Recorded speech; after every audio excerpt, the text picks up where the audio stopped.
Bonjour Jean-Laurent. Bonjour. Ça va, vous êtes bien installé à ma place? Oui, ça va très bien. Merci. Alors, en face de vous, un joueur que vous connaissez déjà, hein, Jean-Laurent, parce que en octobre 2008, il avait participé, je crois, à une manifestation que vous organisiez avec votre parrain Juninho. Expliquez-nous un peu. C'est une manifestation qui avait été organisée avec l'aide de Well Foundation, avec Laurent Arnaud. Et c'est vrai que Juninho était présent, Sonny Anderson était présent. D'ailleurs, j'avais fait un petit lapsus. En fait, je m'étais trompé d'ailleurs dans les noms. Bernard Lacombe aussi. Et vous êtes venu donc pour nous aider, enfin pour discuter un petit peu avec nous de nos actions. Donc c'est vrai que c'est une soirée qui a été d'une part très intéressante parce que elle réunissait tous nos sponsors entre guillemets, c'est-à-dire les petites et moyennes entreprises de la région Rhône-Alpes qui nous aident depuis des années. Et puis ça a permis aussi, comme c'était bien entendu le but, de récolter des fonds, et ces fonds qui nous sont, j'allais dire, pratiquement très obligatoires pour pouvoir continuer de travailler sur la région de Recife. Et les joueurs brésiliens ont toujours été très importants dans l'histoire de cette association. Oui, parce que en fait, ça donne une crédibilité à notre association. Parce que c'est vrai que lorsqu'en France on parle d'une association qui intervient au niveau du Brésil, c'est un peu abstrait.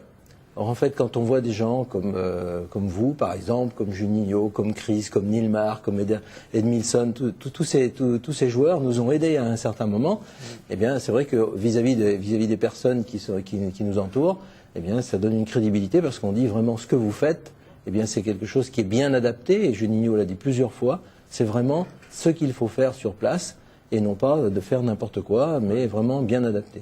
Et je pense que c'est ce qui nous permet de continuer aujourd'hui et d'évoluer au niveau du Brésil pour ces enfants des favelas. Allez, Ederson, tu me permets? Je vais pas te comparer, mais tu es ici en lieu et place de Juni parce que tu représentes aussi le Brésil et j'ai envie de dire que tu as un grand cœur comme lui. Qu'est-ce que tu penses de cette association tu as vu, qui a commencé grâce à une belle histoire, une histoire d'adoption, et Dieu sait s'il y en a besoin là-bas au Brésil.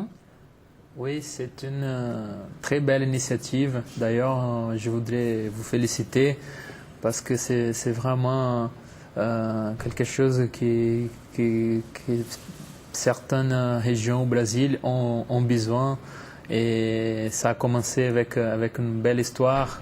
D'ailleurs, Juni nous parlait assez souvent de cette association, et quand j'étais invité à participer, pour moi c'était l'occasion de connaître l'association.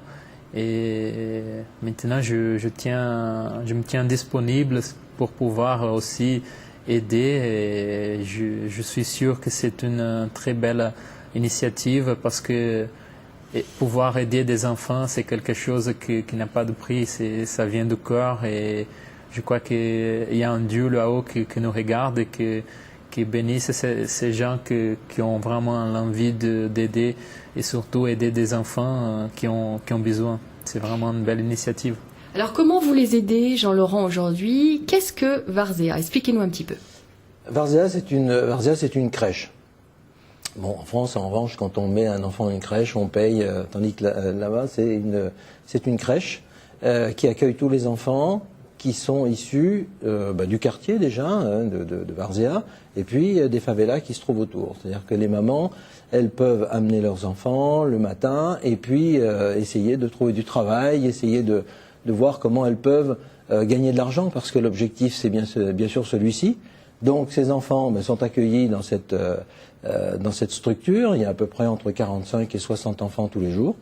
À midi, donc ils sont nourris et ils sont encadrés. Donc on a une assistante sociale qui est directrice de la crèche. Et puis on a six assistantes maternelles, dont une cuisinière en fait, qui s'occupe des enfants tout au long de la journée. Alors je dirais qu'on retrouve un petit peu les activités qu'on peut trouver en France, c'est-à-dire que on apporte des jeux de construction, on essaye suivant l'âge des enfants, quoi, en fait. Et puis il y a beaucoup de jeux extérieurs qui ont été d'ailleurs fabriqués par un Français qui habite à Jean Pessoa, à côté. Et ces enfants, on les maintient, c'est un petit peu ce que nous dit toujours Juninho, on les maintient dans un endroit qui est un endroit cadré et où on leur apprend à, j'allais dire, démarrer dans la vie, quoi, en fait. Alors, Ederson, tu connais bien la crèche, je crois. Oui, moi je connais très bien parce que moi-même j'ai été dans la crèche depuis tout petit, depuis que je suis né. Ma maman, elle devait me laisser à la crèche pour aller travailler et elle me récupérait que le soir. Et j'ai encore des souvenirs de la crèche. Et c'est vrai que c'est une chose importante pour les parents et bien sûr pour l'enfant parce que quand on est dans une crèche, on est encadré. On est, on va dire, déjà dans une petite école, on commence déjà à apprendre beaucoup de choses. L'éducation, je pense qu'on commence à assimiler si tôt. Et donc, c'est très important pour ces enfants-là d'avoir cet encadrement et de pouvoir apprendre déjà depuis tout petit.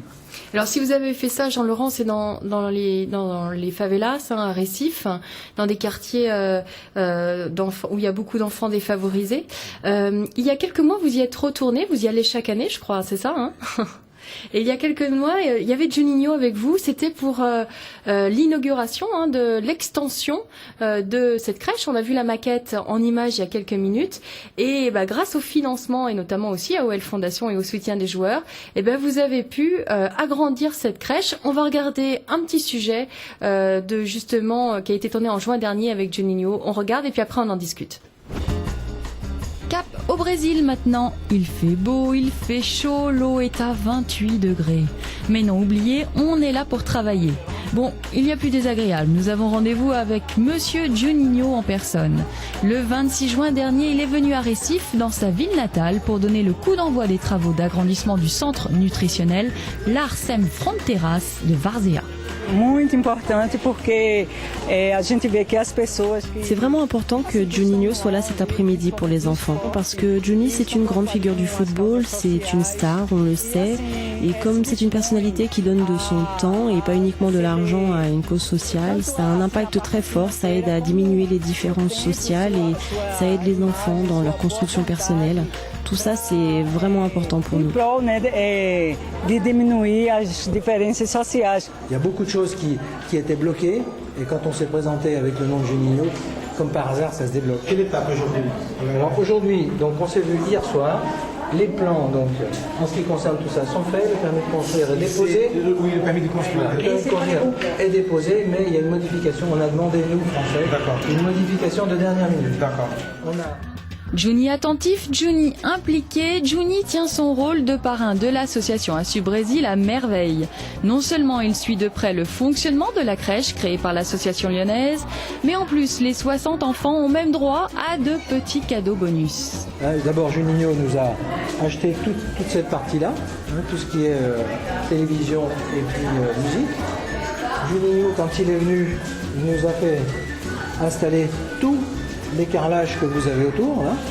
Donc, et puis il a acheté les petites chaises et les tables qui sont ici. Mais l'aide de Juninho, c'est nous donner une crédibilité au niveau du sol français. Il a tenu à préparer vraiment l'événement, à avoir dès la veille un historique de la Sud Brésil, de tout ce qui avait été fait sur place. Nous avons surligné, fait un discours en voiture. Il a répété son discours, répété les événements, les dates. Il voulait vraiment pas se tromper. Il a été, comme on le connaissait nous en tant que joueur professionnel, très carré, très rigoureux.